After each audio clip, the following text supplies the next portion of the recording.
Hey everybody, welcome. Thanks for being here today in this special day.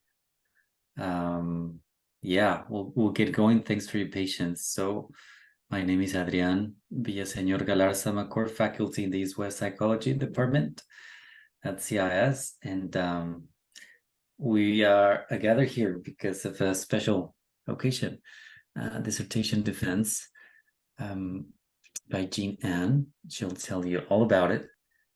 But I would love to first just briefly a layout of the land. She'll present for you for about 40 minutes.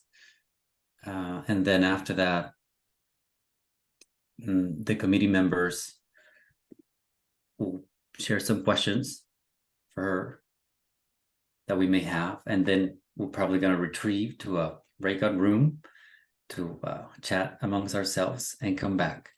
And in the meantime, the rest of us here can share some questions and highlights, whatever you have for Jean Ann. And when we come back, we'll just share the news with all of you. And then the room may remain a little open, a little further, to just for you to engage a little more in terms of Jean Ann's research. So I guess without further ado, I would love to introduce the committee members.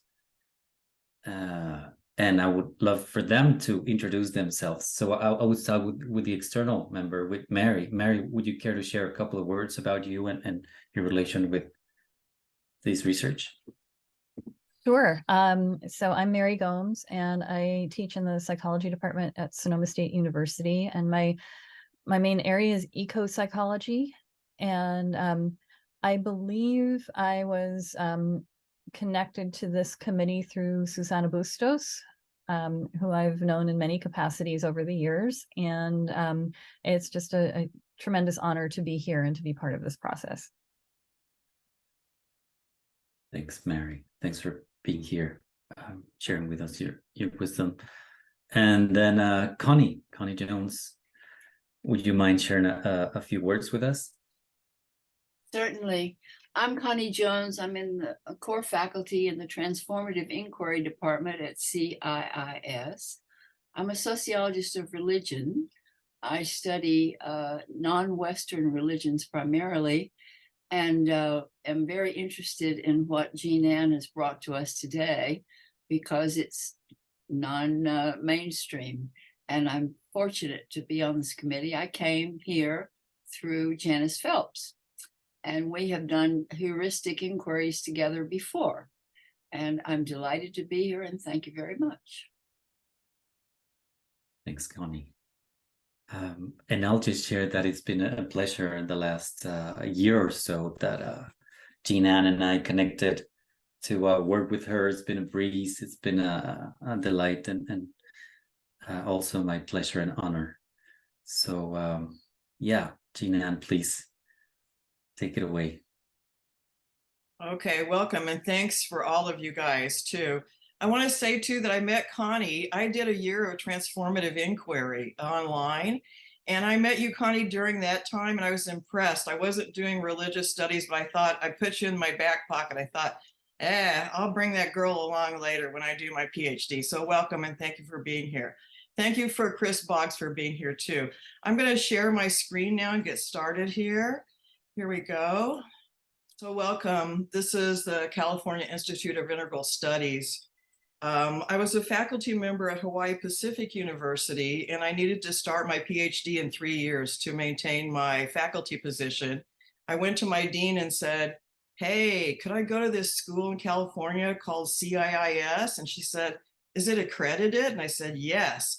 Because I didn't want to study nursing at that point. I've been a nurse for 45 years, and my life had already taken me far away from nursing into complementary and alternative healing. So anyway, so thankful for CIIS that it's been here and that it's a holder for my research. Thank you so much. This is Anastasia. She's my godmother down in Pucallpa, Peru, and she's passed over to the spirit world, but I just want to honor her. She spent a lot of time doing body work on me when I did my research and visited many times. And she also taught me how to do low fire pottery with the Shipibo. So love you so much, Anastasia. This is a painting from one of my friends who's a Shipibo artist. And if you travel to Pucallpa and Iquitos, you'll see a wonderful variety of art. And so this is a serpent woman, perhaps the ayahuasca woman. She's also described as a serpent. And this is my doctoral dissertation from the East-West Psychology Department. I'm a nurse, and my background, I have a bachelor's in nursing and I have a Master of Science in Nursing and Education. So the majority of my nursing career has been in education as a clinical nurse specialist. And I have 2 feet, I tell my students in the world, one in the ICU and one in complementary and alternative theory. So I'm very blessed in that regard. The title of the dissertation is The Song is Love. And this is my title as a white, Caucasian, Northern European woman who grew up in the reorganized Latter-day Saint Church. When I go to the ayahuasca ceremonies or a peyote ceremony or washumo, the overlaying paradigm that I feel is love. So this is my title, The Song is Love, a heuristic exploration of the vegetalista shaman's experience of singing Icaros in ayahuasca ceremonies. I'm going to open my defense by singing the 4 Directions song from the Lakota. So if you would now in your room face east, we're going to do east, west, north, east, south, west, and north. And then we could also do 3 more directions, the Father Earth down below, the Mother Sky up above, and the all around. But for time constraints, we're just going to do the 4 directions. So here we go. Face the direction now with me, pray, and invite the spirits of the East to come and join us. Chekiayo, chekiayo, ahitua heyange lohai, weate ata he tuayo, mitun kashila, ahitua heyange lohai. And now let's face the south. Chekiayo, chekiayo, ahitua heyange lohai, weate ata he tuayo, miwanka tanka, ahitua heyange lohai. Chekiayo, chekiayo,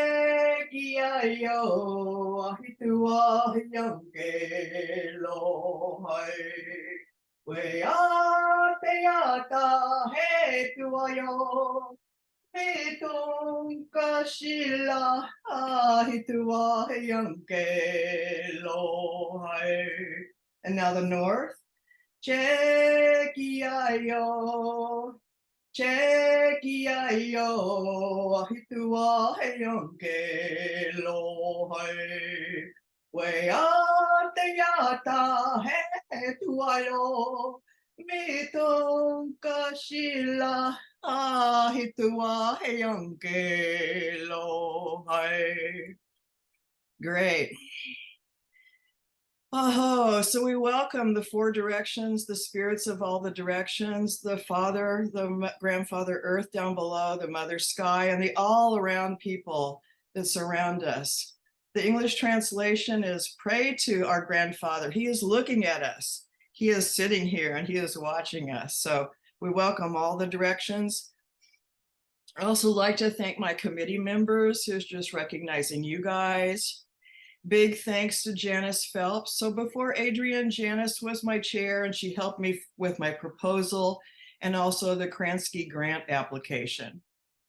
This is my family here, my mom, my brother, my sister who helped me financially. And I would call him my Hanai brother, Chris Boggs, who's on the video right now. He's a marine biologist from Hawaii. Thank you so much. I also need to recognize the financial support that I've gotten along the way. I received 2 scholarships grants from CIIS. I was also awarded a Kransky grant recipient for entheogen research in 2015. And in 2016, I received a faculty development grant from Hawaii Pacific University, where I was a faculty member. Thank you so much to all those organizations that have supported my work. I also must recognize my spiritual family. My first teacher in the Lakota tradition was Jorge Arenovar, and he taught me about the sweat lodge, the sacred Chanupa, the pipe, and took me to the Sundance. And he was my teacher for my vision quest, my humble Echa, where I fasted for 4 days with no food or water. So thank you so much, Jorge. He's in Czech Republic now. My second teacher I want to recognize is the beautiful painted arrow, Joseph Rael. I met him in regard to his sound chamber. You can see there on the right, there's the interior of an elliptical underground sound chamber where we tone the vowel sounds of the Tiwa language. So I've really been working with sound and vibration for quite a while. I'm a direction keeper in the Kiva in Gold Hill, Colorado. Excuse me. And I've been a direction keeper of the East and the South so far. Finally, my last teacher that directly intersects with my ayahuasca studies is Don Valerio Kohela, or Freddie Arevalo. I met Freddie when I was interviewing medical doctors at a complementary healing center in Illinois. And this doctor said, you got to come and meet this shaman. By that point, I was saturated with the Lakota and medicine men and shaman. And I said, no, I'm good. I don't need more shamans. I don't need more medicine. I've been working with peyote for a while, so I'm cool. But I did go meet him. And as a result of that, my life completely changed. The first time I drank ayahuasca, I really, really connected strongly with the spirit of the medicine, which is like a grandmother. And then I started following Freddie all around, all over the United States, all over Mexico, all over Peru, all over Chile. So I became one of his apprentices and did all the logistical setup for his ceremony. So I have sit next to Freddie or other medicine people for hundreds of medicine ceremonies. So I've had a lot of medicine. Anyway, I love the medicine ways. I love the songs. I love the whole thing. This is us building a sweat lodge in northern Peru. Here's Freddie. I just want to show you the local color. The kids always get involved, and we like to do different things like put mud on the outside. I'd like to dedicate my research to the Tecoja, which is the Lakota word for children, the Niños, Spanish, and the Keiki in Hawaii. And on the right there is my goddaughter, Sophie. She's grown up now. She's like 25 and has a child of her own. All the little children on the picture on the left are all grown up now too, and they're all doing medicine ways. And that flag in the background there, that is a local flag of the indigenous students that are studying in Peru. This is my family of origin. You can see my son Dave on the left there, Nikki, my two grandchildren, Kate and Griffin, my son Michael on the right, his wife Anya, and Teo and Lilia. So very much supported by my family. Thank you so much. So let's just sit with this for a second. What in your life is calling you when all the noise is silenced, when the meetings have adjourned, when your lists are laid aside and the wild iris blooms all by itself in the dark forest? What still pulls on your soul? So what pulled on my soul was the singing of these amazing ayahuasqueros and vegetalistas and the experience that I had when singing with them during ayahuasca ceremonies. Here's a description of my study. This is we're studying the experience now of a vegetalista. And a vegetalista are the plant doctors. They're not herbalists. They're doctors that doctor with plants. And this was their experience during singing in ayahuasca ceremonies in the vegetalismo tradition of the Shipibo tribe in the upper Peruvian Amazon. This is based on Mustakis's heuristic research. And when I took Janice's heuristic class, I knew, I clicked immediately. I said, this is what I want to do. And I want to do it not only with the Shipibo, but I have many fantasies about how I can employ heuristic research because it's centered on the experience. The data was gathered through semi-structured open interviews, and these were all shamans or vegetalistas who lead ceremonies and have been doing it for at least 5 years, and they use Icaros as part of their ceremony. My personal background, when I was talking to Adrian, I said something funny to him like, oh, I grew up in the indigenous. Well, from my point of view, I started as a baby in 1991. When the Lakota found me, they said my energy was like a tornado. So they needed to help me and calm me down. So first they took me to the sweat lodge. Then I did a 4-day vision quest or humblecha. And they slowly, you can see, they introduced me to these things slowly. And they took me to a peyote ceremony. Then I went to the sun dance and became a sun dancer. And I had no idea what I was getting into when I committed for 4 years. At the sun dance, you dance from sunrise to sunset for 4 days, again, with no food or water. And then I finally made my shanupa, my sacred pipe. And then I started to work with the beautiful painted arrow, with the Pueblo and Ute teachings. I started to work with the sound chamber. And then finally I met Don Valerio, and he took me to grandmother ayahuasca. He also took me to Monterrey, Mexico, and taught me how to harvest peyote, and also how to work with washumo, how to cook it down so that people can ingest it and use it for healing. The picture on the left there, you can see the Shipibo are very, very funny people. So they have decorated my face there with part of their markings they would do like for a party. So, and it does not come off. I had to go into Cusco and get a permanent remover to get it off my face. It was a permanent thing. So it was very much a trickster energy there.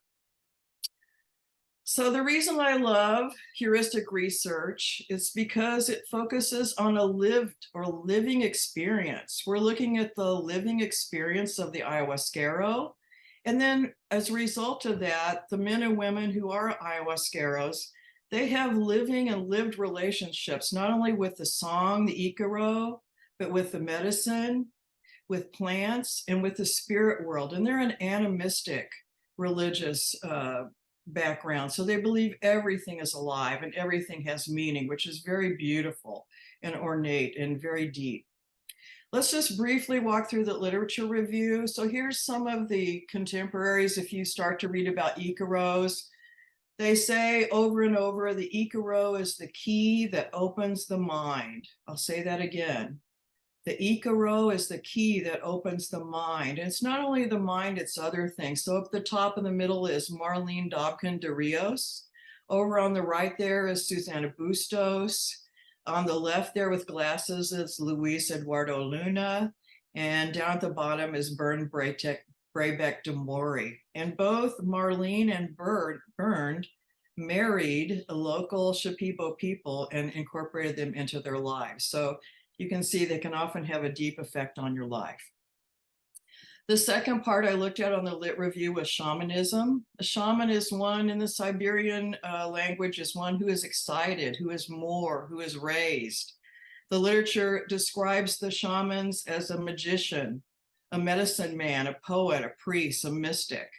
And the vegetalistas specifically, they are experts in the use of plants. And not only that, but the knowledge comes from the plants themselves.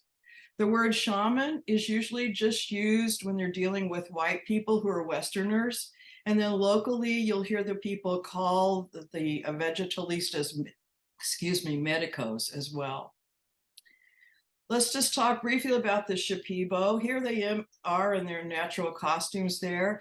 And if you look on the right here and we go to, let's see if I don't know if we can see the map here, but Pucallpa is right here, this red dot. And then if you go on up here, out of sight here is Iquitos.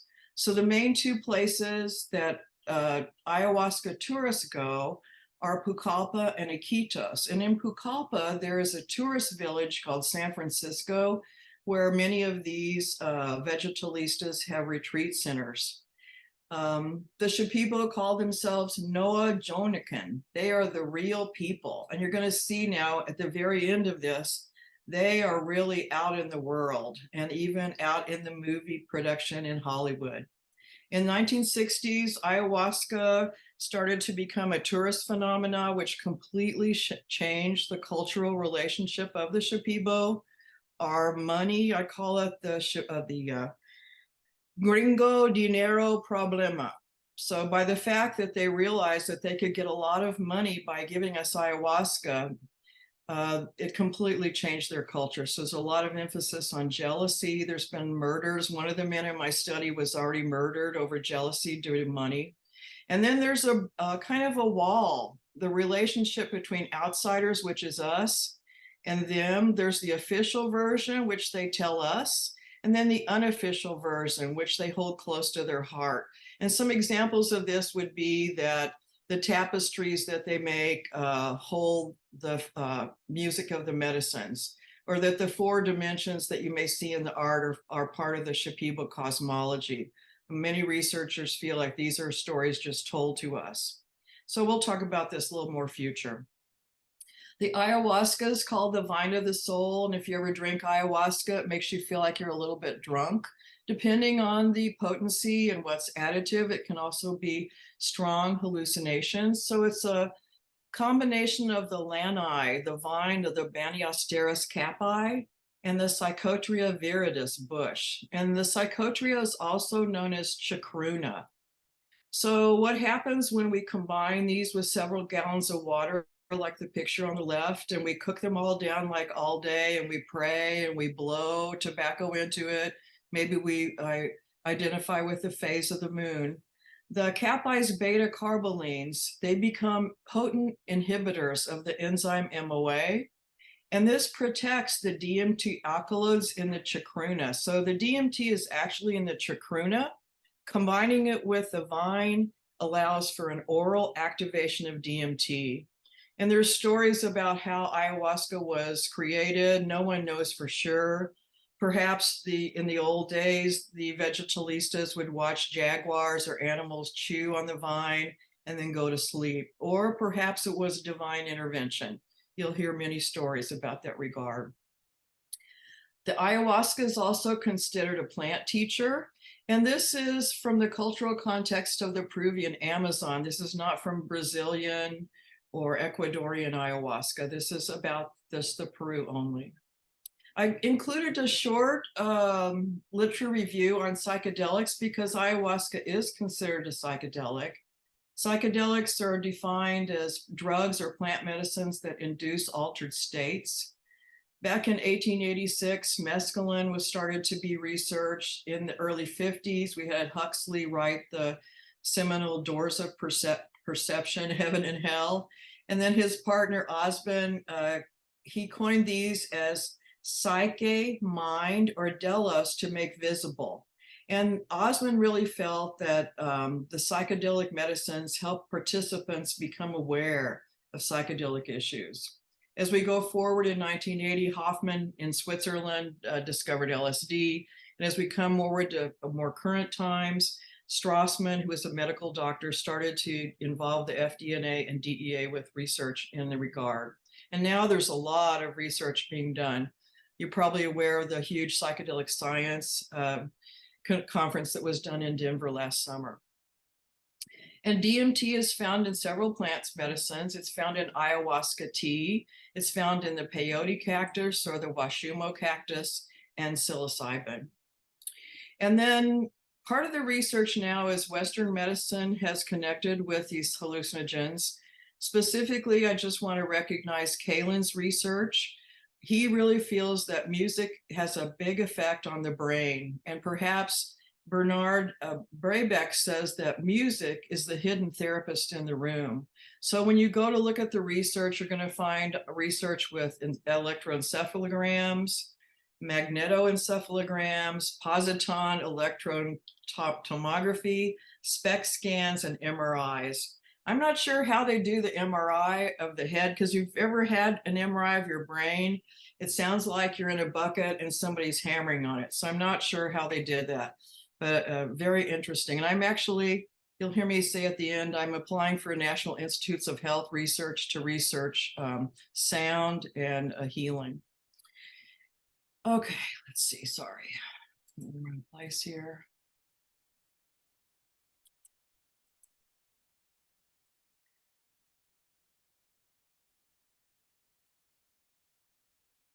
So I actually touched a little bit on music because I wanted to, this is a musical phenomenon. Again, just to emphasize, Kaylin really feels that music plays a central therapeutic function in psychedelic therapy. So music's been used for thousands of years for spiritual reasons, divinatory reasons, and healing purposes. And in our current milieu, we have music therapy and sound healing that are also used. The methodology is from Dr. Clark Moustakis. So in 1990, he wrote a book about heuristic research. It's from the Greek word heuristein, to discover or to find. It's a process of internal search to discover the nature and true meaning of experience. It's a process of discovery. We're going to find new images and meanings regarding the human phenomena and realizations that are relevant to your own experience as a researcher. I love this quote. Much of formalized research includes a deeply felt conscious or unconscious personal interest in a particular topic that you have experienced in one or more contexts. And there's a connection or a communion between what you know and what you're about to learn or discover from other people who have experienced it. There's 6 phases of heuristic research, starting with initial engagement. Then you completely immerse yourself in the data, allow it to cook and be intubated. And you start, as that sets and gels, then you start to have illuminations. As you read the transcripts over and over, things start to light up in your heart and in your mind. Then there's an explication. Finally, the last 2 things in the last phases of heuristic research, you compose a composite depiction, which I'm going to read for you later, a composite of all the shamans, and then you do a creative synthesis. And mine is actually going to go beyond the dissertation. I took a film crew with me when I recorded my data, and I also plan to write a book. So my extended creative synthesis is going to be my documentary film. During the illumination and creative synthesis phases, the American Anthropological Association and the Institute for Noetic Sciences took interest in my research, and I presented this poster at these 2 types of research conferences. Very honored to do that. Let's talk about the research participants now. These are 3 of the apprentice shamans there with Don Valerio and one of the Malokas. They were not in the participants, but I wanted to show you kind of what our family looks like there. They all had to be 18. They all had to be practicing as ceremonial leaders for 5 or more years. They all had to sing Icaros during ceremonies and were willing to participate. So we mostly did this by word of mouth. I already knew quite a few people, and we kept asking around, and they think it's quite an honor that all these TV crews and people come from the outside to find out what they're up to. So back in December and January, during the break between the fall and spring semester, I took Freddie and a videographer, Alan Brown, and another sound guy with me, and we all went to Pucallpa, Peru. This is Don Mateo, one of the participants, and we're actually sitting on the baño. So you can see how they beautifully paint all the buildings there. And we had 6 men and 2 women. Historically, the shamanism or vegetalista is mostly a male profession. So I would love to go back and do this same study again and do it all with women. So you'll hear me talk about that later. Here's the research questions. What's your experience of singing? What qualities or dimensions of singing stood out? What examples were vivid and alive? What feelings were generated when you sing? What thoughts were generated when you sing? Bodily states or shift in bodily presence that occurred when you're singing? What time and space factors affected the awareness of your singing? And then anything else that was significant. So you can see when I asked all 8 of these people, these 8 questions, these beautiful stories came out. Way too much volume of sharing to be shared in my dissertation, but I will publish their complete interviews when I publish the book, because I think all their words are important. Some spoke long, some spoke short period. So again, I took the 8 depictions now and condensed them down, And from that, Janice and I decided that the theme had to present at least 3 times. So you can see under emotional, I have 3, but under the rest of them, there are many, many of the participants who talked about these things in depth. Under protection, we had 4 people, assessment with the sub-themes of seeing, customizing, and channeling. Under healing, there were mentions of power, energy, and cleaning. And under personal sensations, physical and bodily sensations, and mental and emotional and spirits. I'm just going to give you some examples here. Under protections, here's some quotes. Always before starting, I do the protection work. I needed protection. I asked for protection. Sometimes they'll call in the energy protection of an animal or a plant, like the jaguar. Under assessment, there were 3 sub-themes of seeing, customization, and channeling. And these were chosen by me. As I read through the depictions, I would be drawn to put these in different categories. There were a lot of references to vision and seeing. See where the illness comes from. I see strange energies. My song was starting to open my vision. And there's also a connection between seeing and energy. So they see energies and they may see other spirits around the person. The second part of assessment was customization. As they assess the person, they're going to start to customize the Icaro according to the person. For example, a special song might be for a child. And then finally, and this is something I've had personal experience with, when I feel and see a person looking at his own problems, I can sing more deeply with more intensity. But if you go overboard with too much energy and it makes the person feel sick, you can stop and modulate your singing so the person feels better. Channeling. So there's a large connection in the spiritual world between the information that they get from the plants and the spirits. So a lot of the vegetalistas will do a dieta for several months with one plant. And then they will get into a deep connection with the plant, and the plant will start to sing and give me chants. When I have to put this in here, when I learned to harvest peyote in Monterrey, Mexico, that's how I found the peyote. It started to sing to me. That sounds really crazy, but that's how I found it. I followed the sound, and so the plants can sing. They bring us melodies and the songs come. And then finally, the healing paradigm is what we're really all about. Donna Rosa says that through a sick person, she sings, and through the spirits, she cures. And these spirits explain everything to me, and through them, I'm able to cure my patients.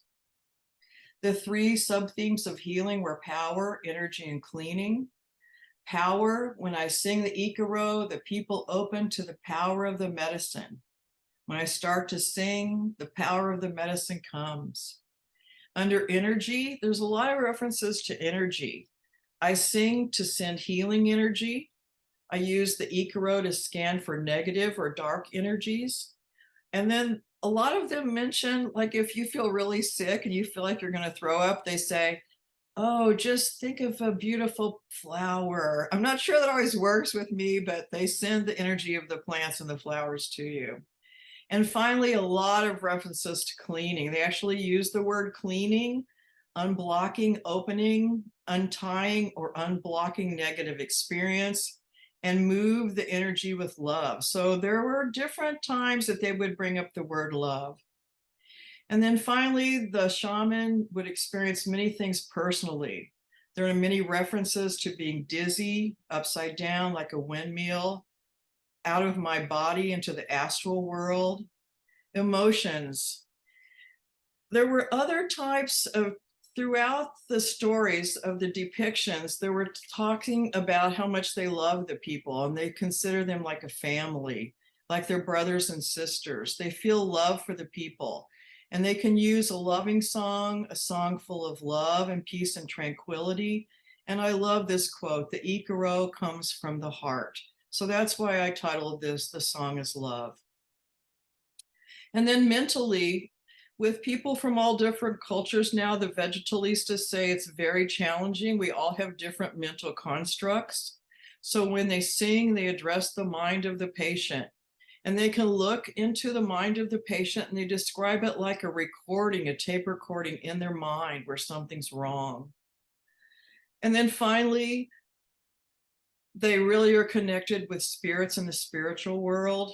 They say, when I sing, many spirits come to me.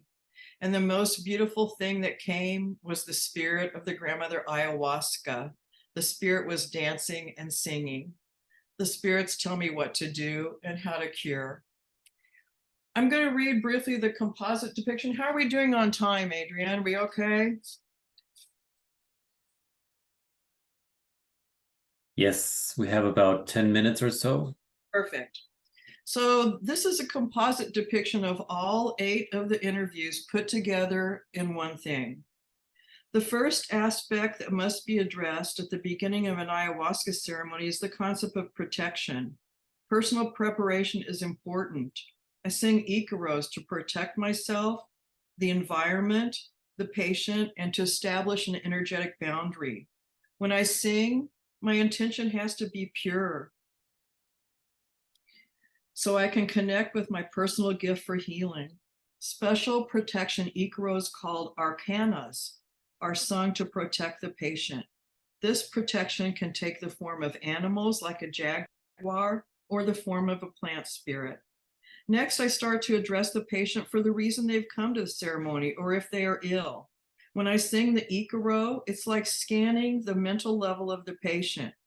I use the Icaro to open my vision for examination, and then I can enter into the experience of the patient. I can see the patient's sickness and any strange energies or instabilities in her body, mind, or spirit. I then sing according to my visions and the teachings I received. I have learned Icaros from many teachers, including persons, spirits, plants, and animals.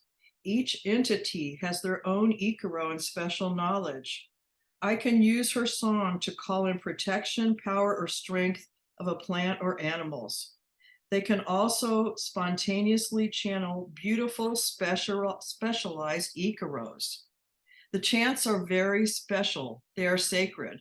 They are held like a tape recording in my aura or energy field. According to what I see in the patient, the Icaros are customized. When I choose which ones I will use, the Icaro comes out especially for that person. It gives me chicken skin, and it changes according to each patient. If the patient is a child, I use a different tone or a different type of Icaro. I drink my ayahuasca. When the power of the medicine comes, I start to sing. Then the power of the medicine continues, and feelings of dizziness start to subside. I start to control and affect the power of the medicine with my singing. If people get nervous or panic or crazy, I can bring down the power of the medicine with my singing. When I feel and see the patient looking at his problems or illness, I can sing with more intensity to move or unblock the stuck energy. If that makes the person too sick, I can modulate my singing to relieve or stop the sickness. If my song loses power and my visions go dark, I may pray or ask for help from the spirits on higher levels. Encountering or sensing energy during the ceremony is an expected part of the healing ceremony. Negative energies can be seen or sensed as dark or evils. Positive energies can be perceived in many colors and are associated with plants, flowers, and thoughts.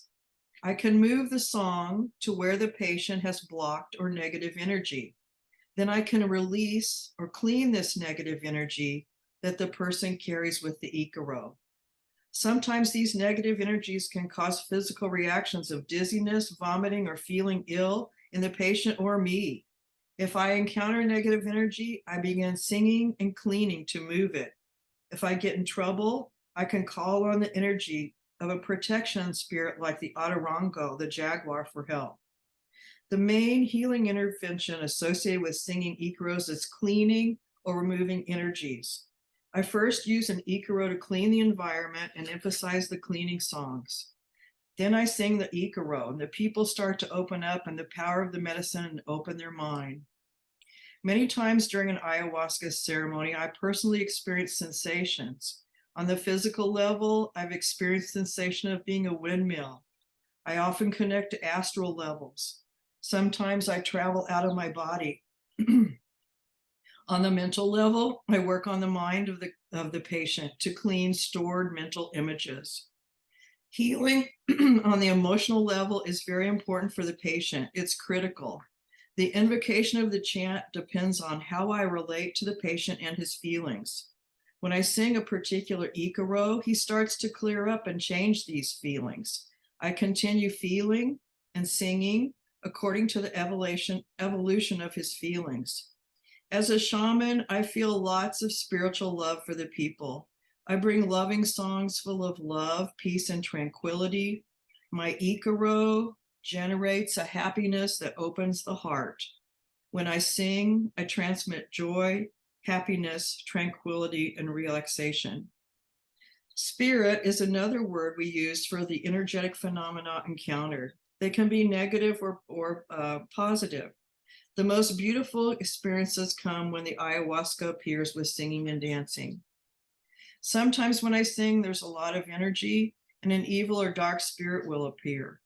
The ayahuasca or animal spirit then comes to give me the power to sing and explains everything to me and teaches me the way to heal. Through these helper spirits, I am able to cure my patient. So that's the voice of like all 8 of them combined, just very, very beautiful stories. The last part of Moustakis' research, the creative synthesis for me is going to be my documentary. And here is the trailer, which will actually be a video. This is a PowerPoint, so we'll start with the title. Here's the Maloca, where I first drank ayahuasca in Peru, and description of the study. Here's Anastasia. We're talking about the heuristic methodology. And then I go through the 8 different questions. So here's some of the local people. You can see they also have their face painted a little bit. So it's a party time. This is Don Jose. He's one of the participants in my study. I call him the celebrity shaman. A lot of people from Hollywood come down and work with him. What qualities or dimensions stand out? What examples are vivid and alive? And this is Dona Rosa. She's a 92-year-old woman in my study. She did not speak Spanish or English. And so there's her daughter on the left, and she would speak Shipibo to her daughter, and her daughter would speak Spanish to Freddie, and then Freddie would speak English to me. So you can see there were some considerations of language and translation involved. This is Don Mateo. What feelings were generated by singing? What thoughts stand out? And this is Dona Elisa. What bodily states or shift in bodily presence stand out? This is a large maloca where you might go drink ayahuasca. What time and space factors stand out? Whether significant ingredients singing stand out. So this is actually a Seventh-day Adventist church where the native people have painted the ayahuasca on the outside of the church. So they're trying to combine Christianity and their indigenous ways. So again, the 4 themes that were observed were protection, assessment, healing, and personal sensations. We're coming towards the end now. So the conclusions that I drew from this study, this is a very unique contribution. The research shows very little about people who go actually focusing on a person and interview them to find out their experience. This is a personal, lived approach to singing that focuses on their experience. It also contributes to a better understanding and new knowledge of the therapeutic potential of psychedelic plant medicines and singing. And it contributes it's a continued exploration and documenting about how traditional shamanic practices are being done and musical healing on a global level. The 4 core themes, again, protection, assessment, intervention, and personal experiences. And actually there were probably, I would say, 100 themes, but the ones that were most often emphasized were these 4. And finally, ayahuasca and Icaros, it's a complex phenomena involving multiple senses. The recommendations for future research would be to tweak the study design and stay longer, spend more time. I'd like to do a study just with female vegetalistas only. It would be interesting to compare the visions and the descriptions between men and women.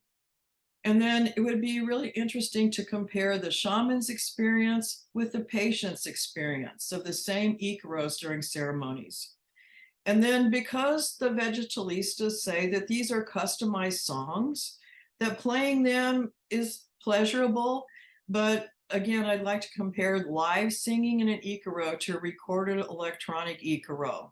Part of the impetus for this is that in Western medicine right now, whether you go to a ketamine healing session, psilocybin, synthetic psilocybin, you're going to be played a standard recorded electronic playlist that was created by the researchers. So I'd just like to delve a little deeper into that.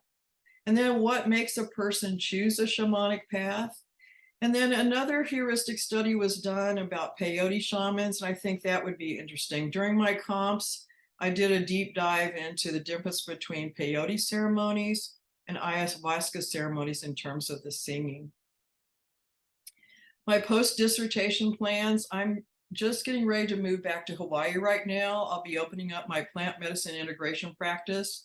I fly in the ayahuasqueros or the vegetalistas or the Lakota medicine people for plant medicine ceremonies, and I do run women's sweat lodges up in Haleiwa, Hawaii. I'm also forming a business that'll give CEUs to professionals to go down and experience tours of the Amazon 1 week or 2 week in a safe way to work on ayahuasca. I plan to submit this dissertation for a journal article, and I plan to use the transcripts and all the material I have to publish a book in English and Spanish. And then finally, I have in the can all the interviews and some singing. And so we'll do a short documentary film called The Song is Love. And I hope to do that when I'm back down in Pucallpa. I'd like to involve my goddaughter and the shamans who were involved and see what direction they want to take the film. Finally, I've accepted a position of adjunct and then assistant professor at the School of Nursing and Chaminade University in Honolulu. And one of my favorite courses to teach is complementary and alternative healing methods. I've also applied through the National Institutes of Health for this year's Christine Mirzanyan Science and Technology Policy Graduate Fellowship Program. The application is due next week, so I hope that we can get that done. Finally, to close, I'm going to play a song, Cure the Mind, Cure the Mente. This is from the soundtrack from the movie Tar. So I'm going to come out here for just a second and sit back and listen to Donna Elisa sing here for us.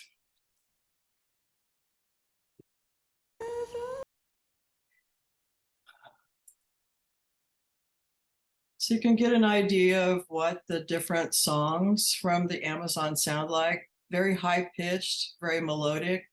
And when you're in an altered state, very, very meaningful. So I just want to thank everyone again for participating in my research and for listening to my oral defense, and honored all of the 8 people who participated in my research. And I can't wait to get back to Peru and sit in ceremony. I must also say that as a white woman, I'm a Heyoka. So when I study with the Lakota, they tell me I'm a backwards woman. They also tell me that I'm Wasichu. So Wasichu is a person, it can also be described as a very derogatory, like white inward. So I think as a final thing, I just want to be careful as we visit people from other cultures and other religions and partake for a short time in their culture and in their world. We have to realize that we come from a completely different background. And although we might want to unite with them and we do touch in with them, we probably can never completely understand what's going on. And also need to use caution about our assumptions, because my cultural background is completely different from these 8 people that I work with. So I just want to say mahalo nui loa, which is Hawaiian for thank you very much. Thank you so much for being in my research project, and thank you to all these 8 people who helped me so much. Mahalo. Thank you so much, Jean. Beautiful. So now it's time for some questions from the committee. So we'll start with Mary. And Jean, you can stop sharing if you want to. Yeah. If you want. Yeah. So Jean, just beautiful, beautiful work. And I feel like I've just learned so much through you, and I appreciate everything that you've done here. And I'm not entirely sure in terms of questions or feedback or suggestions or things I'm curious about. Adrian, can you give me a little guidance here on what the proper order of things is? Yeah, any of those, whatever is most alive for you in terms of amplifying something, some suggestions, some concerns, question. Yeah, I'll say where my curiosity really took me. I loved the depictions, the individual depictions, as well as the composite. I felt like that was absolutely the heart of the work. And I would love to, as I'm reading through the individual 8 depictions, to know just a bit more about who I'm hearing from in terms of their, which were the men, which were the women, how old were they, if there was a little bit of background on their relationship to the work. I think that would bring it even more alive. So that's something as you're moving into your next phases with writing the article and writing the book, perhaps even inserting a bit into the dissertation if there's time, that felt like it would be a really valuable step to take.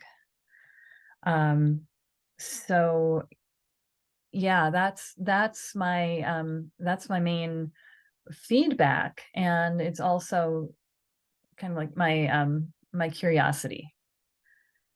Yeah.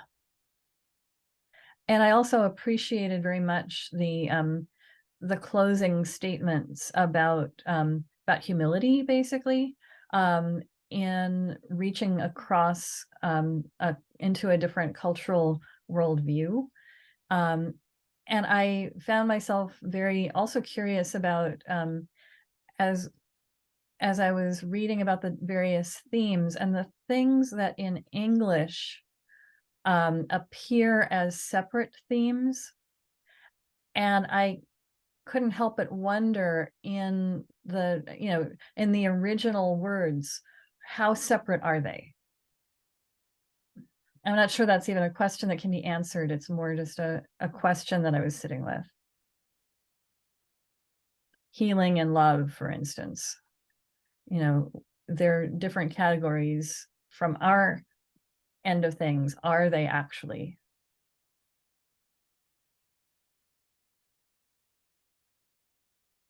Yeah. And I think I'll stop there and maybe pipe back into the conversation as we go on.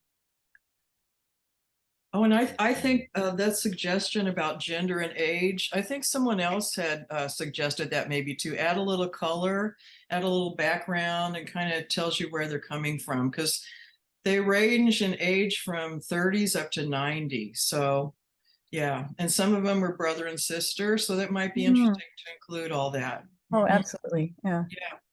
And it's really true when we look at the Spanish transcriptions. Yeah, the language is a barrier, or there is a disconnect there. And I actually was fussy about going back to check on the translations.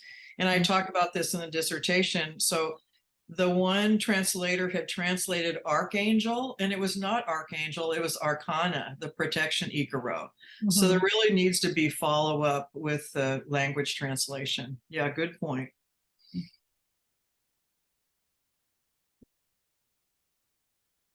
Great. Wonderful. So perhaps we can move along and then we do another iteration if needed by the committee. But Connie, would you have any questions, concerns, feedback? Well, I want to thank you so much, Jean Ann. That was really wonderful. Far-ranging, broad, deep. I've learned so much from this dissertation. And I see from your introduction ritual that you indeed are a singer, an accomplished one yourself, which leads me to my first question, which is, you say that Don Valerio is your teacher. And my question is, are you a vegetalista in training? What is this? What is he teaching you, and what is your plan for that? Do you graduate into a certain status? Is my question. Mm. Part of that question has to do with what you've also mentioned about being sensitive. And I think one of the things that's on every page of this dissertation is your sensitivity. So thank you for that. That's very important when we're doing cross-cultural work. I did cross-cultural work for my dissertation, and it was multiple challenges that were there. So my question then, you make a point several times about the insider-outsider difference. And then you also talk about gender roles. I'm interested in how you negotiated this insider-outsider distinction. Did you in fact find that everyone was as open to you as they would have been to somebody, a Shipilpo, researcher? Did you feel in any way that you were excluded? And then when you do finish, maybe you won't finish your work with your teacher, but will you be returning to Peru as a practitioner? Or will you take your cross-cultural understanding to Hawaii when you open your center? So I'm more interested in how you're embedded in this research and how you negotiated these various steps as obviously a non-Peruvian person. I also have many questions about the ontologies that are so different from the ontology that we're embedded in. But let's leave that for later. I'll just let you, I invite you to tell us more about your personal journey and how you negotiated these various steps. That's like such, oh, that makes me I've been crying a little bit actually, because that looks super important. I think when I first started to work with the Lakota, it became very clear to me that I was going to always be an outsider. When I go to the Sundance, they say, "Hey, crazy white woman, Wasichu, why are you here? What is that thing you have, that chanupa? Is that a pipe? What are you doing with that, girl? Go home." So part of it, you need to be really humble, and you need to be patient, and you need to set boundaries. So one of the things I learned about financial boundaries with all the tribes I work with is I just don't give them money. I do an exchange, whether it's artwork or something. But I learned early on that there's such a charge. We have so much money and they have no money.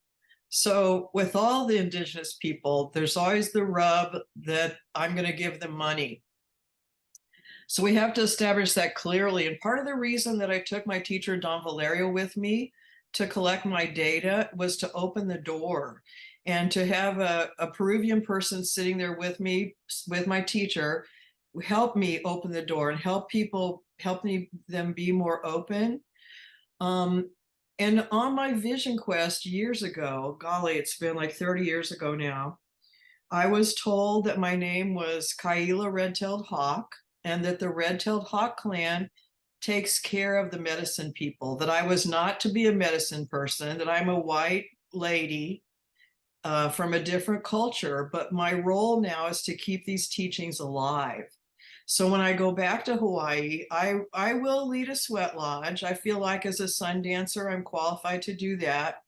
But then I will fly in Freddie or Jorge, I fly in my teachers and let them do the work. And then I stay behind and integrate. So there's a lot of conversation about integration of psychedelic healing now. And the funny thing is, it's already built into the indigenous tribal culture. You just don't go drink ayahuasca and then go home and never see it again. Every month you're doing a lodge, you're talking to people, you're serving, you're giving money, you're doing charity work. the integration occurs that way. So I plan to not only take people down to Peru, but help them integrate the experience when they come back. And it's not just for talking about it by 10 minutes, it's a month-long process. So because I'm a Barbara Brennan healer and a somatic psychologist as well, I can use all those tools in my toolbox to help them access and integrate. So yeah, it's very humbling. It's a very good question. I'm not going to be a vegetalista. And if you go to Peru, most of the local people don't drink ayahuasca. They're very aware that this is a white person tourist thing. And if you talk to them, they're like, oh yeah, here, are you here to do drugs? That's how they view us. They view us as we are white people, rich white people trying to do drugs. So you have to modulate that as well. And for like Don Mateo, I've had a relationship with him for 20 years. And part of the rub too is the gender thing with men and women. There's sexual acting out that goes on. And I've been blessed to, Don Valeria took me to Don Mateo and said, here, learn from this guy. He's like really good. He's reputable, and he is. He is. So that's another thing that comes up. People can have trauma and be wounded by being molested during a ceremony. So it's a very rich thing. And I think safety is really issue because people go down seeking healing. And if they come back more wounded, it's no good. So I see my role now is to helping with integration, continue to run lodges, to continue to educate people. And if people want to go down and drink ayahuasca in a good way, and actually they need to go for several weeks and do a dieta. I encourage them to go off salt and sugar and oil, leave your electronics at home, and go on a retreat. So that's kind of my goal. And then Freddie has just had about 40 acres donated west of Iquitos. So I may be going down and helping set up a center down there too. So great questions. Beautiful. Thank you. Thanks, Connie. Hey, Jean, thanks for your presentation and you're sharing your wisdom and knowledge. I'm curious about a couple of things. One of which has already been spoken, which is the intercultural challenges and potentials that you found there. One of them being the language, and that you've shared that with me before in the translation, and that the positionality of the researcher being you, and you having your own background and singing and healing. But the other part that I would like to ask you is, in this so-called climate of the psychedelic renaissance, and as you well put it, the main intervention route for healing in that way is, as you name, recording, right? So and a sitter and a certain protocol, which is different from the living organic context that you did your research on. So given the 4 core themes that you detected, right, from the interviews, what advice would you give the current model in psychedelic therapy? What are they missing? What are they gaining? Like if you put them side by side from what you've learned in your own experience, what advice would you provide, or what would be the value or serve as a reference for the standard model as it is now? Yeah, that's yeah, I don't know how much honestly I want to speak about that. So Janice had me come and be a research assistant for the first, psychedelic training integration thing. And I went to the thing and I was just like, I couldn't believe it. I couldn't believe that after all the beautiful experiences I've had outside in nature with live singing, tobacco, smoking, and all these things, that perhaps in 2024, I would go to a room and lay down on a bed and they'd put a diaper on me because I might be incontinent. And then a man and a woman would sit there with me, and then they would play this recorded music and I would take my journey. I can't do that. I can't honestly say that I would recommend anyone to do that,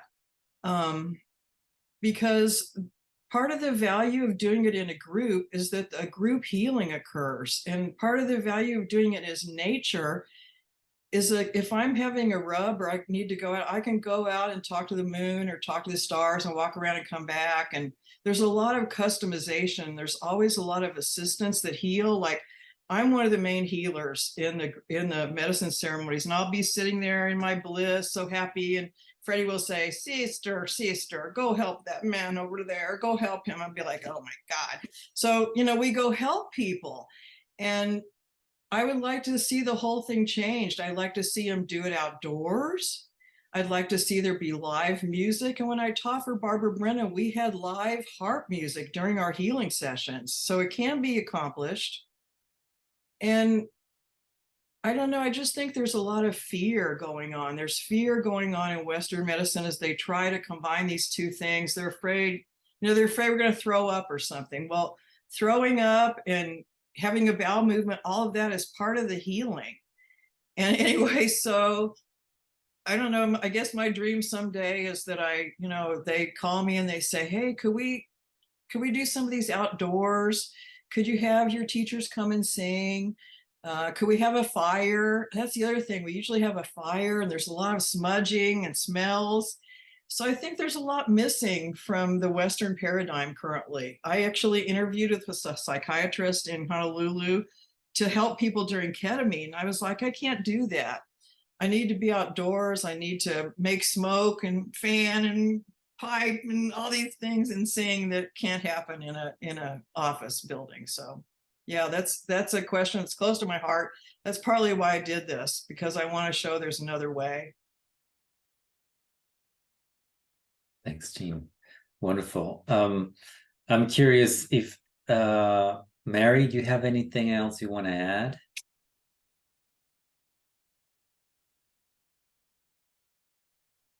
I would just say that I so completely resonated with that last response that you gave, Jean. And if there's a way for you in your future work to be getting this perspective circulated, along with, I'm sure, others who are having similar responses to the medicalization, it's such a funny process, because as something becomes more accepted in society, it also can fall prey to losing its heart. And so I was just very happy to hear you speaking to that. Let's see. I think I'll stop there. One thing in terms of very kind of like more fine-tuned feedback is in the fourth theme of sometimes it's called personal sensations and sometimes personal experience. And I would just say, for my own take on this, that the personal experience name for it just resonated much more clearly, especially when getting into the fourth one of the spirits. I had a hard time connecting the spirits with a sensation, but an experience made a lot of sense to me. And so I was struggling with that sensation title, and then you changed it at one point to experience, and it was like, yeah, that's it. So that would be my feedback on that particular one. So yeah. I agree. Thank you. Yeah, and thank you for all your very concise recommendations. Your comments were very useful. I appreciate them very much. Oh, thank you. Great. Thanks, Mary. Yeah. Thanks, Jean. Connie, do you have any final considerations? Well, I would just invite you to move to the big picture. It seems to me that we are in the midst of a crisis of legitimation of the dominant worldview in the place where we live, and that we are appreciating, to whatever degree we can, what is being offered to us in indigenous worldviews. And you, Jean, are an example of how you can understand more than one indigenous worldview, or at least approach more than one. So we're not trying to say all indigenous worldviews are one. But do you have any succinct, and all of this, of course, is so important because the great challenge to my mind is to move beyond duality and to move to the sense that we can communicate with other levels of reality. And the question of how does music participate in that transit is extremely important. So if you were to speak to the power brokers of the world today, at least the Western world, what little jewel would you give them on the basis of having understood something about places that we can go that are not in our worldview, that are accessible to us because of our birthright as human beings? Not that we have to, pay somebody to take a trip to Mars or something. So there's got to be something, some little gem that you could pass off. Your whole example of how the psychedelic experiments, or whatever they're called, that being done in the Western context, that whole thing was so scary. I had no idea it was going to be like that, where you're put in this room with the canned music and the diaper. That's pretty scary, shocking even.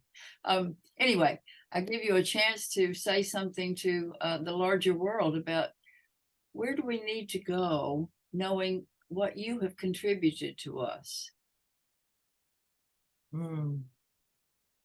That's a huge question. I think we need to humble ourselves, and we need to go seek out these keepers of the ancient wisdom teachings. That it's not, we're actually kind of lost right now,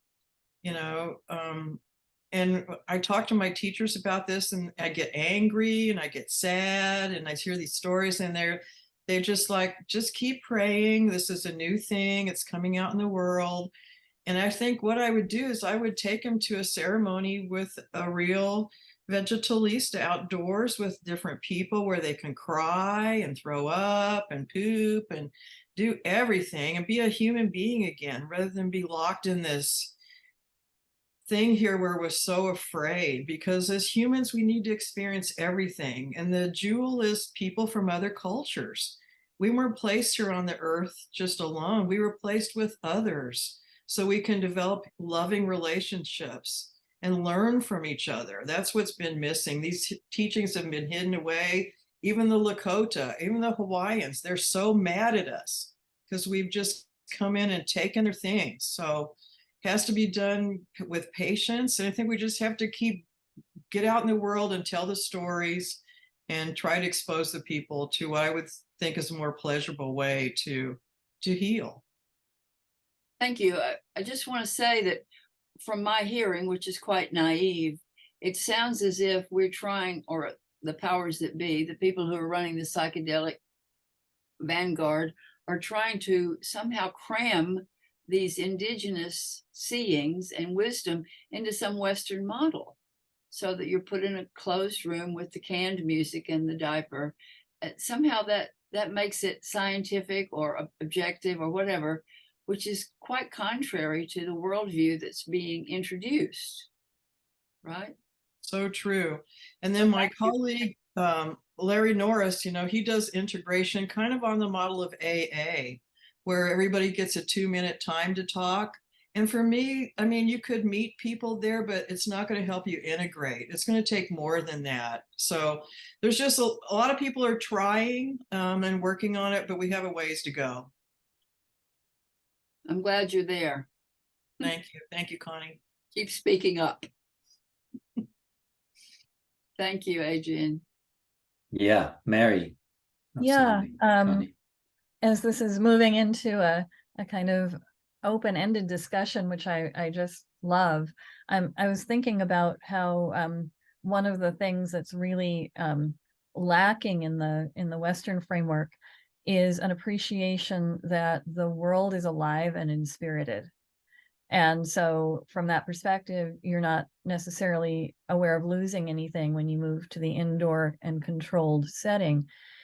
And as someone who is very both drawn to the natural world and to music in different parts of my life. I'm curious about, given your experience with sound and with song, how you understand the role of music in connecting us to the living presence of spirit in the world.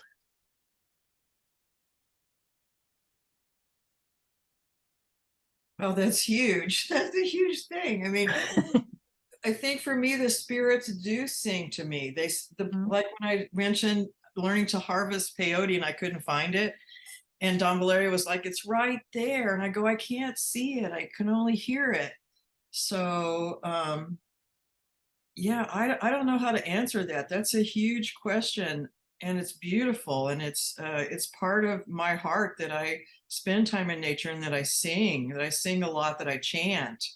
Because it not only does it help your throat, but it helps your whole immune system to sing. Actually, there's a study that somebody did that people in choirs have higher white counts. They have better immune system because they sing. So I don't know. It's such a complex thing. Beautiful, beautiful. Great question. Thanks, Mary. I have one last question for you, Jean, and I think probably after that it will be time for the committee to go into a separate room and come back. So I have a question about, in this day and age, it's complex to say the least in this globalized sort of context, the intercultural relations, especially with indigenous folk that have, I guess, largely intact cultures, have managed to do that, and their worldviews and values. And so my question for you is that if you can share with us or make explicit what care did you bring to your research so as for it not to be another way of exploitation or a neo-colonial sort of, endeavor of like just harvesting their knowledge and for other people's benefits. So I'm sure, I know that that's there, but I would love for you to share with us like what was part of the design so you secured that it was mutually beneficial, the research that you conducted. Yeah, so what I plan to do after I get my job in Hawaii, I'll secure probably by next summer, is to take the video recordings down to Peru, and hopefully the Spanish part of the book will be going by then, and talk to the participants in the research study about how they see the direction of this falling out. And then I actually want to give this to them. I want the books to be for them, that they can use to sell people down there. I'd like to also involve them, especially my goddaughter, and help teach her a little bit about editing and stuff so that she can do that. And let's see, what am I trying else to say? I'm losing it here. I think that's all I can think of right now. You want to ask another one? Sorry. No, I'm good. That's good. Well, maybe a follow-up. So when you were there conducting, I know. Let me finish. So okay. I think the colonialism and the aspect of taking their stuff is always there. So the way to get around that for me is to show up, to invite them to come to my place, to go to their place, to have it be like a family event more. And I know that in the back of their minds, they're wanting money and all this stuff, and me to bring more people for money, but to start to open the circle and share. And to always be aware that that's part of the milieu that's going on. That, yeah, I have taken their words in service of my education. That's true.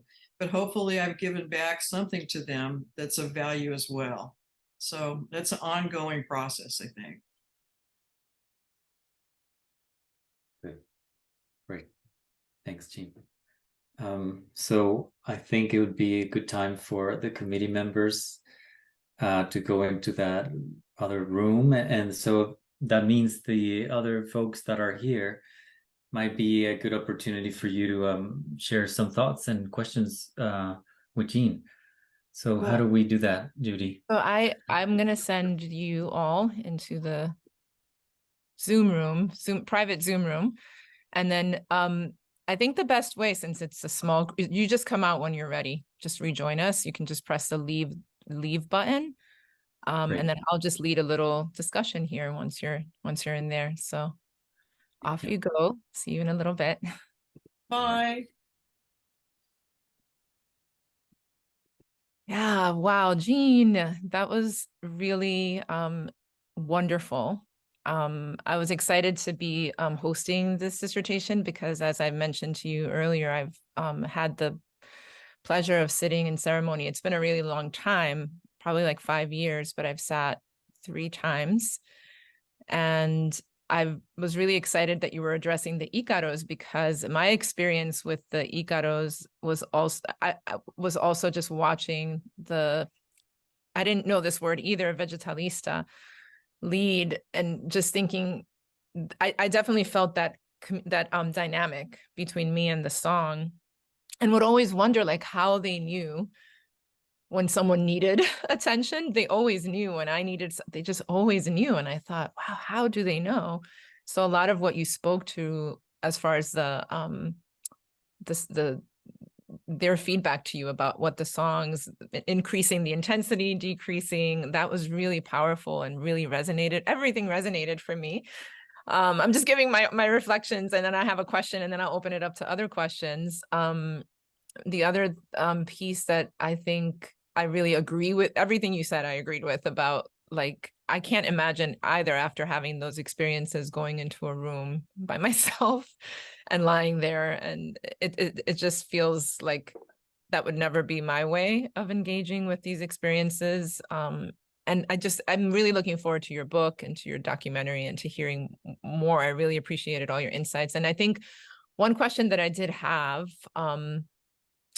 that I've been curious about, and again, I learned a lot today, was that you mentioned that the local people there do not take ayahuasca, which I think I'd heard also from other folks that I've worked with. But I'm curious to know, is that like a more modern thing? Like, how was the medicine used? How was ayahuasca used before? Like, when did that shift happen where they don't take it and now it's a tourist Western sought experience? If you have any insights or information about that. Yeah, so that happened in the 60s. So in the past, only the vegetalista would drink the medicine. All of us would not.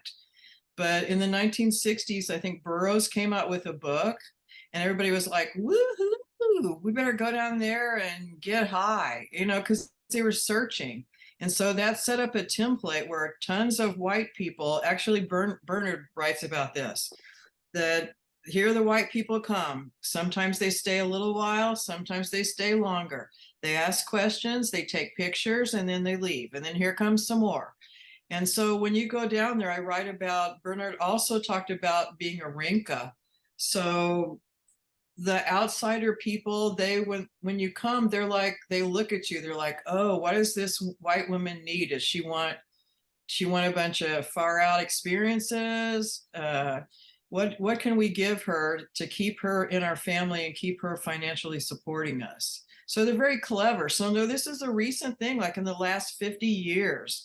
And it's just totally goofed up their culture, again, with all the money. Because when I first went, I would give a donation of like $30 a day. And now it's up to like $2,000 a week or $100 a day. So, I mean, and I don't know what they're doing with money. There's no car. Anyway, it's a big problem. Yeah. Yeah. Thanks so much, Jean. I have so many more questions, but I don't want to take up all the time. So I just wanted to open it up for comments or questions. Thank you. It's a good question. I would just like to say congratulations, and it's wonderful to see you shining on this day after so much work. To see you giving such a great show and seeing people appreciate what you've done, and thinking back over my own experiences with you and the ayahuasca and healing. So congratulations and thank you. Thanks, Chris. There's Nikki. Hey, Mom. Just want to say congratulations as well. We were really happy to hear your presentation. You did great. Thank you. You guys have any questions or thoughts, or what do you think about all that? Are you ready to go to Peru with the mom now? Well, we've been hearing you talk about it now for a while, and I think it was lovely to just hear it all culminated into one presentation. Yeah, we're excited to see the footage. Yeah, I'm excited for the documentary. I think that's gonna be really cool. I should hire you, Lou. You did such a great job on the kids' little video. I need editing help. So On the movie. Yeah, no. totally. Yeah, thanks so much for watching in. I appreciate it. Thank you so much. And what a coincidence on Indigenous Peoples Day today too, that this is the presentation. So it's really nice to kind of celebrate that in general. So thank you. Thanks you guys for attending. I appreciate it.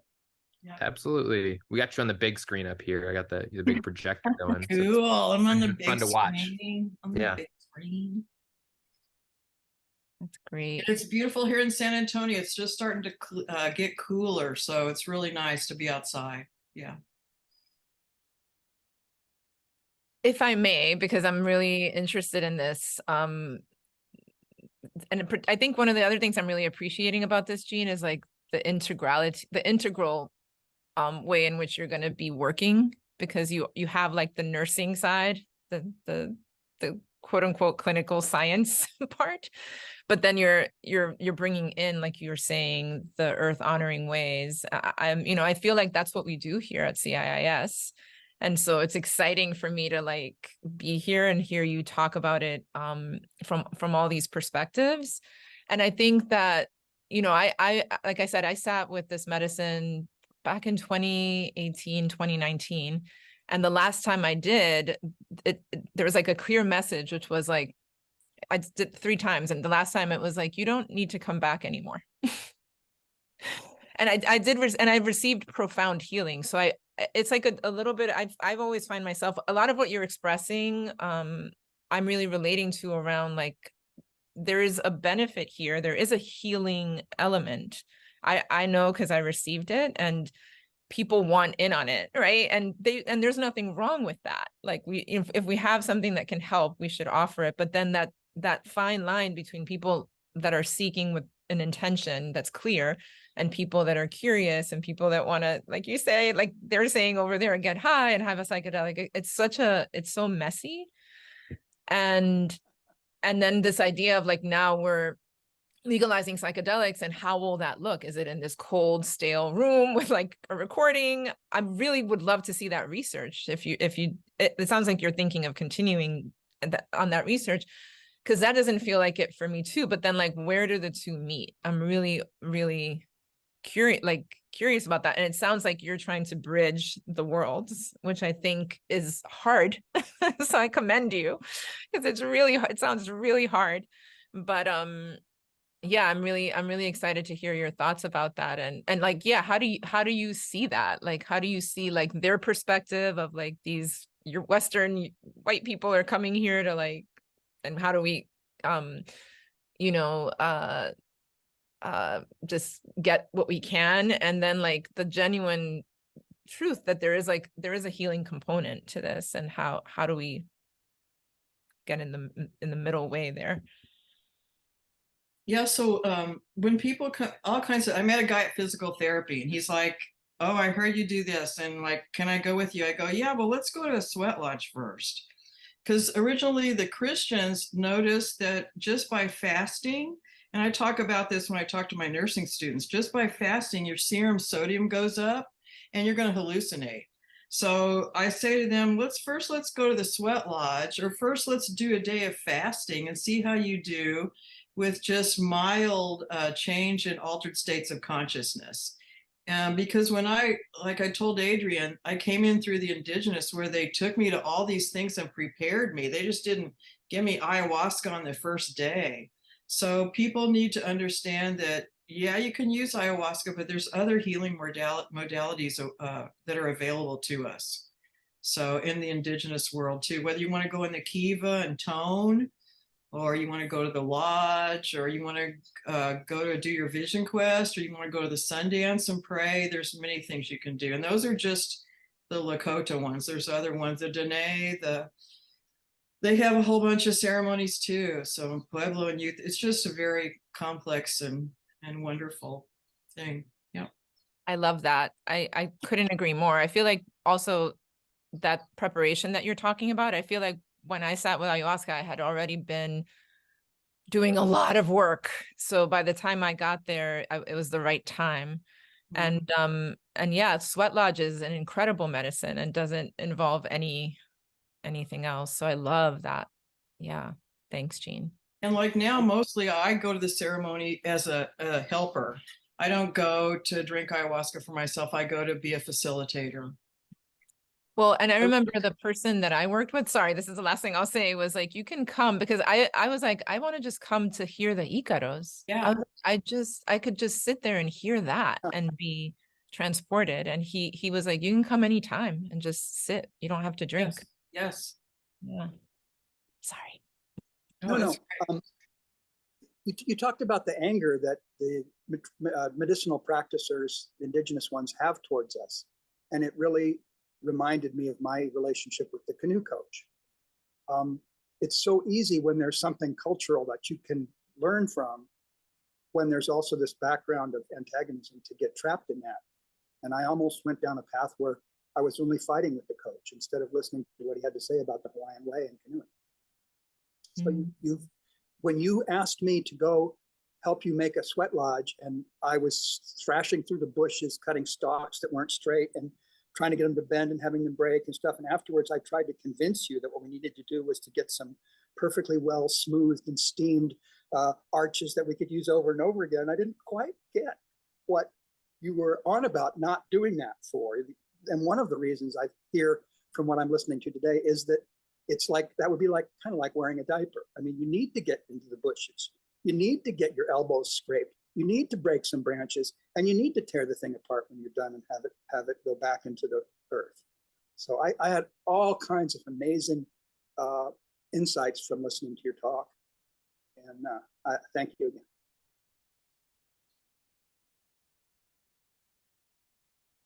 Thanks for your support, Chris. Thank you so much. Thank you for helping me in so many ways.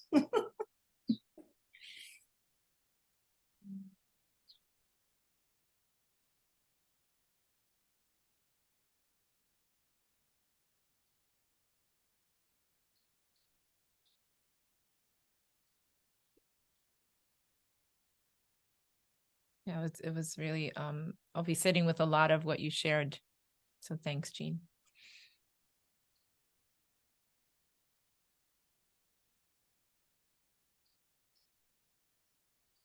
You know, what you were saying a moment ago about having, you know, a little bit sounded like been there, done that with, in terms of actually taking the psychedelics. I kind of feel that way myself. To me, it feels like there's a door that gets opened in that process that stays open, so that you can continue to benefit. Would you agree with that, Jean Ann, that you could continue to benefit the rest of your life from those experiences, even if you don't repeat them? Yeah, no, I do agree with that. I do. I agree with that too. There's certain realizations, aha moments that you have. I've had many of them during many, many ceremonies, and they help you understand not only your life, but your relationships with other people. For me, it's been the challenge of my relationship with my ex-husband, how to hold that with love and continue on. So yeah, many realizations for my children, my mother, my parents, my family. Many things occur and that are long-lasting realizations that you have. Things you need to let go of, things you need to pursue, all those things are present. And then another thought that strikes me, since we seem to have time here, is that the idea of doing a ceremony without taking the drug, the old way, and letting the person from another culture try and perceive what's wrong with me and reach into me through song to try and do something about it. That would be, you know, you say you have to approach it with humility. An experience of doing something that and enabling yourself to approach with humility someone who's probably also angry at you for who you are, but might really appreciate some humility. giving them a chance to try and see what's going on with me and send some vibes my way might be a really good idea. I mean, is anyone experimenting with having ceremonies without taking the drug? Well, during my PhD studies, and I'm having so there was one class called shamanic counseling, and we did a ceremony. We all laid down in a circle, and they had music and different instruments. And for like 3 or 4 hours, they took us on a musical trip with no medicines at all.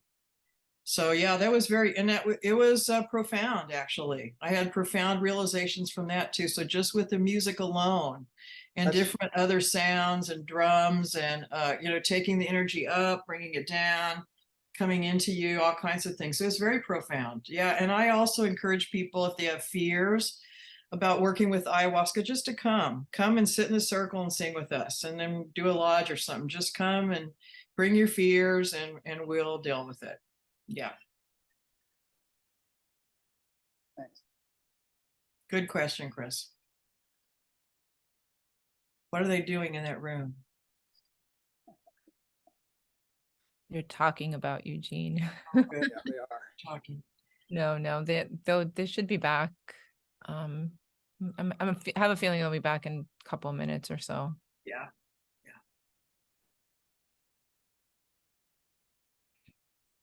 Hmm.